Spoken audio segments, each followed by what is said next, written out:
Hello, my name is Alison Paprica. Welcome to an on-demand presentation for the International Population Data Linkage Network Conference. I'm going to be speaking today about essential requirements for establishing and operating data trusts. I have multiple affiliations: Health Data Research Network Canada, ICES, the University of Toronto, and when this work started, I was also with the Vector Institute for Artificial Intelligence. If you're interested in this topic, you can read more about it in our publication in the International Journal of Population Data Science. As you can see, there are many authors on this and all contributed. I'm thankful to everyone and regret I don't have time to read off everybody's name. In addition, you can hear a few of our thoughts or learn about a few of our thoughts about how to apply the requirements to COVID-19 data trusts in our article in the conversation. So how do we come to this topic? Well, if you're here at this presentation, you've probably suffered, as all of the co-authors had, with a bit of confusion around the multiple terms that are used to describe data infrastructure. Sometimes the same term means different things, sometimes different terms are used to describe the same things. But amongst all these terms, in our environment, data trust is emerging as an important one.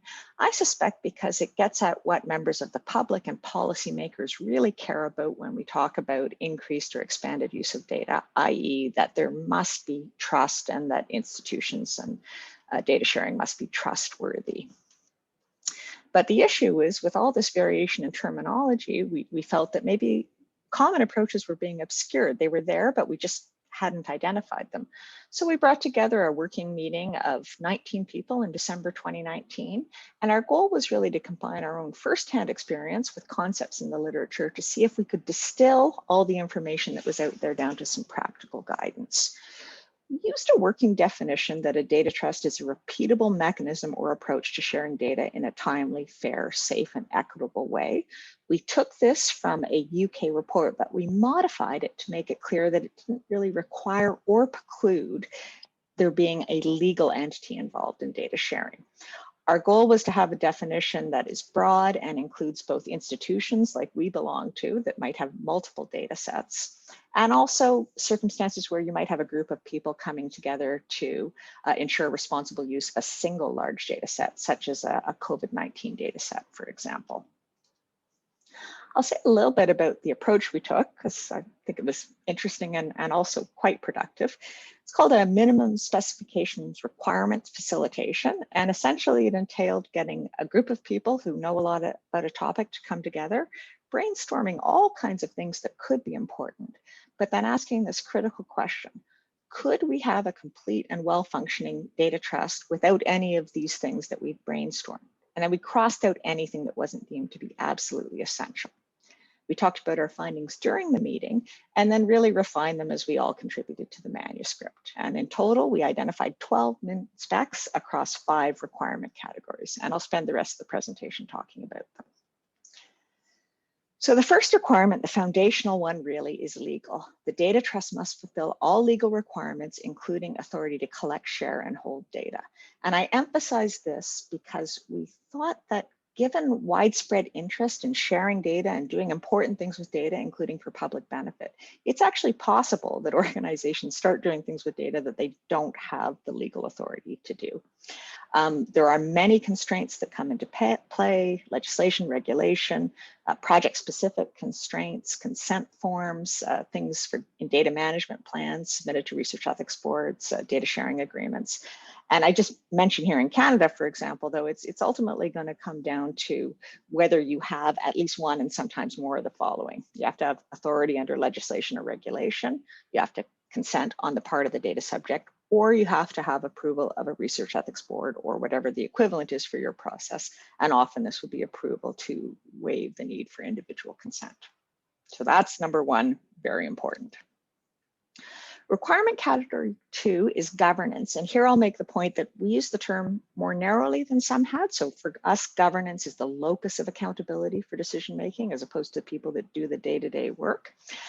And here we emphasize that there must be some sort of stated purpose. Our hope is that the stated purpose for a data trust is more simply than we're just going to share data. In particular, when data about public services, about the public are used, we feel that the purpose should include some kind of a public benefit.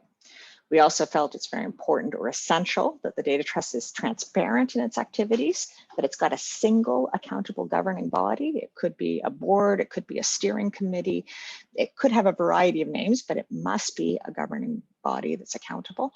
And then finally, governance must be adaptive. Whatever's set up for governance today might not be fit for purpose a few years from now, so it has to change over time. Under management, we have 3 min specs, and the first one is a big one. It's just a few words that well-defined policies and process must be there for collection, storage, use, and disclosure of data. But of course, as many of us know, this encompasses many more detailed requirements. There are frameworks such as the 5 safes, which provide guidance on this, and people do need to know if they're contemplating some sort of new data trust or data sharing agreement that this will be a lot of work and require often dedicated staff. There can be variation in what the policies and processes are, but we do have a min-spec that's somewhere in there. There have to be data protection safeguards for data trusts, and they need to be reviewed and updated regularly. And finally, all of the policies, not just those related to data protection, need to be reviewed in response to risks that are going on. So there has to be some sort of way to assess these risks and adapt management in response. Our 4th requirement category is for data users. And here we make the point that a lot of the literature focuses on the responsibilities of organizations who are sharing data or making it available to others. But really, it's the data users that are at the front line of accountability. So our first requirement here is that all data users must complete training. There's a lot that we can draw on, but what we emphasize here is at minimum, people have to know very clearly about prohibited and allowed activities. So for example, it has to be spelled out that there's no allowance of linkage to other data sets or sharing of login credentials. Our second requirement for data users is that there be some sort of agreement and that it includes consequences for non-compliance. And here we suggest, there are templates and models out there, including the UK Biobank's Material Transfer Agreement, which could be a really good starting point. Our 5th and final category of requirements is public and stakeholder engagement. And the overarching thought here is, most organizations involved in data sharing would have, ongoing engagement with key stakeholders like data providers, governments, research hospitals potentially, but we need to equally recognize members of the public as stakeholders that are as important. The engagement with all stakeholders, including members of the public, has to be early and ongoing. It can't be after the fact and it can't be one time. And MinSpec 5B specifies that if you have a group or a subpopulation that has a special interest in the activity of the data trust, you can't count on that sort of general or generic engagement to cover it. You need to have targeted engagement for that group. So for example, our article in the conversation notes that in the case of COVID-19 in Canada, there would be special engagement for people that live or work in long-term care homes and nursing homes, and also for racialized minorities that are disproportionately affected by the pandemic. In terms of next steps and future work, it's great. We're very pleased to have something on paper from the Canadian perspective, but we fully expect that these min specs are going to change. And part of how they'll change is if we begin using them and see where they work and where they don't work. And we've started some work on this, started applying the min specs to some of our own organizations. And I'll just share that it seems to be, even in the short term, there are some benefits. Applying the min specs provides organizations with a way to simply summarize how they're approaching data governance, data management, public engagement, and other topics. So much so that you might find that the results of it are suitable for something like FAQs on your website. The min specs can be a great way to understand the capabilities and approaches of a potential data partner. And they also can provide us all with semi-structured information that we can use to learn from each other. Definitely, we've got next steps around increased engagement with members of the public and others.